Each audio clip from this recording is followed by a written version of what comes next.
morning, guys. It is currently 6:27, and I'm getting ready for 7 a.m. weights. My teammate's coming to pick us up at 6:40, so I'm about to eat a little something. I already drank a bottle of water, but today I'm basically gonna take y'all with me through my day today, my Monday, and then I'm gonna talk a little bit about being a student athlete during COVID and just being a student in general during COVID. So you're gonna come with me to weights, study hall, class, all that. So let's have a good day today, guys.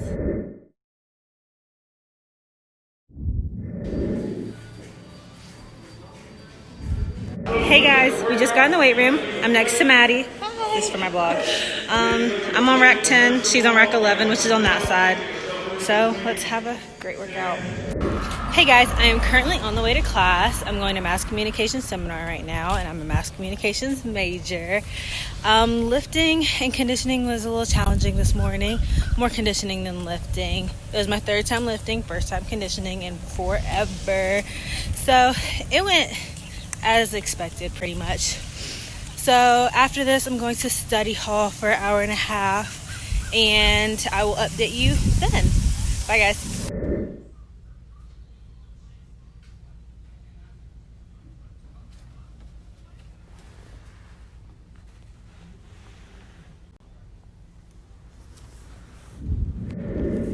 Hey again, guys. So I'm done with my day now. My day ends at 1:30 on the dot because study hall ends at 1:30. I don't go to in-person study hall every single day, only because, other athletes from other teams have to go to in-person study hall. So I only go to in-person study hall Mondays and Wednesdays from 12 to 1:30.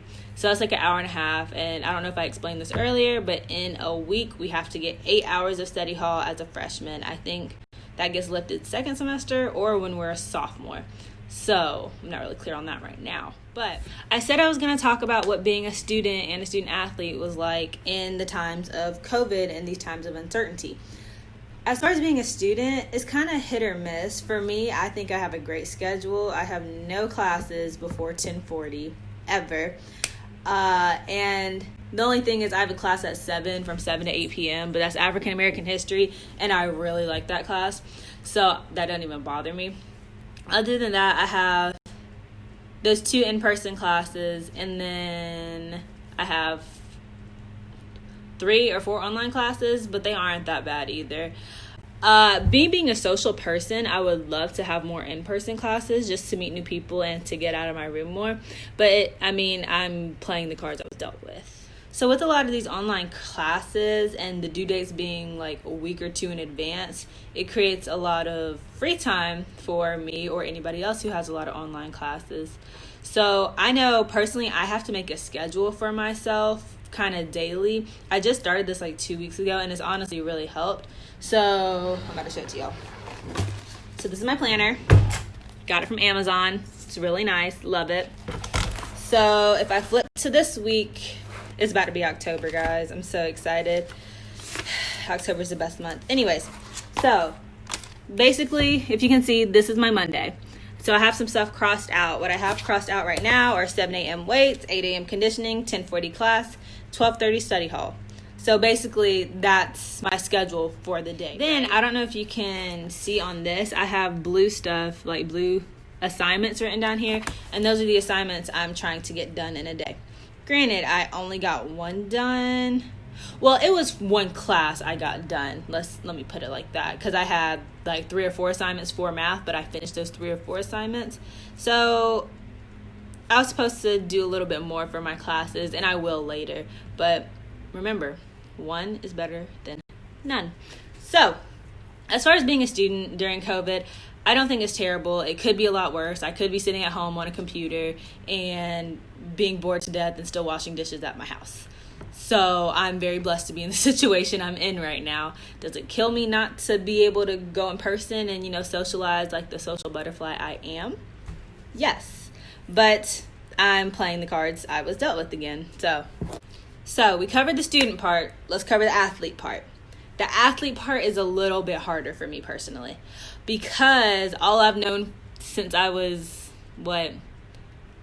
about 7th grade when I started playing like competitive, all I've known is volleyball 24/7. I knew practice 3 times a week. I knew on the weekends possibly tournaments or extra workouts. As I got older, it turned into weights if I'm not doing practice. If I'm not doing practice, then it's weights. If I'm not practice or weights, then I'm playing in a tournament or a game. And it's crazy because I went from revolving my life around my volleyball schedule to having no volleyball at all. I know the last time I played competitively was the first weekend in March in Orlando, Florida. And little did I know that was going to be my last tournament tier. But the last time I kind of practiced or touched a ball was last week in July. I'd say I was practicing with Carolina Rogue. And honestly, I can say this is the longest I've gone without doing anything volleyball related or touching a volleyball in forever. Now, we did start weightlifting last week, and this week we started conditioning on top of the weightlifting. And next week we start practicing and touching a ball. But even still, the last time I touched a ball before practice or anything would be July, actually. So July, August, September.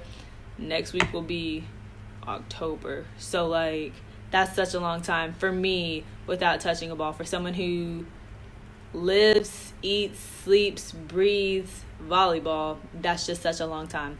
So I know personally, volleyball isn't just a sport to me or a way to keep in shape. It is a huge stress reliever for me. So if I ever had a bad day and I knew I had volleyball after, my stress was taken away for the 2 or 3 hours I was practicing. If I was sad, volleyball. If I needed to take my mind somewhere else, volleyball.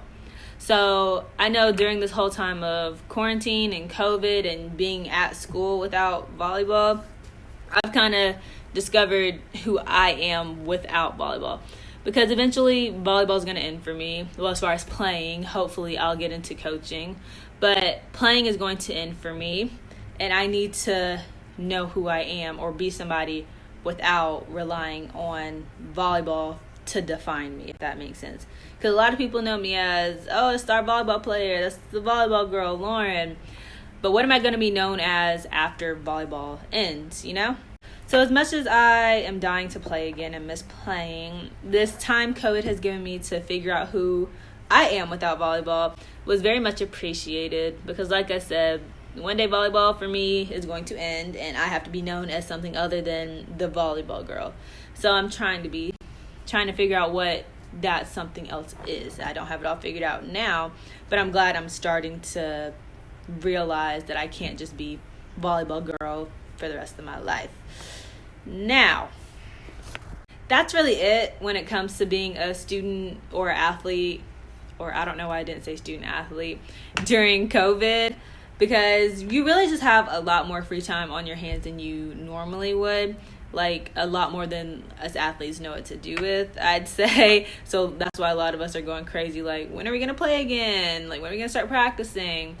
But as far as being a student, honestly, it's a little helpful because teachers are a lot more understanding right now about the situation and circumstances. So there's really no excuse not to have good grades right now, in my opinion. I have all A's.